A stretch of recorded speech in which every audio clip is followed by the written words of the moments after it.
Hi guys! Alam nyo ba kapag nakapasa na kayo sa agency, tapos yung agency in-applyan nyo may placement fee at processing fee.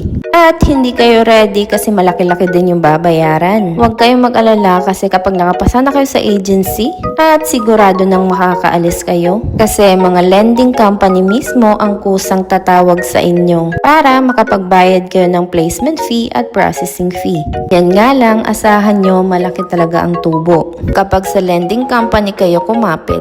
Kagaya ko na walang pang placement fee at processing fee. Pinahiram nila ako ng 76,000 at 9 months ko siyang binayaran nung nandito na ako sa Taiwan. Para sa akin, malaking tulong na rin ang may nire-refer yung mga agency na lending company. Kasi saan mo naman pupulutin ang ganun kalaking pera? Isipin mo na lang kapag nandito ka na sa Taiwan, mabilis mo na lang yan mababayaran.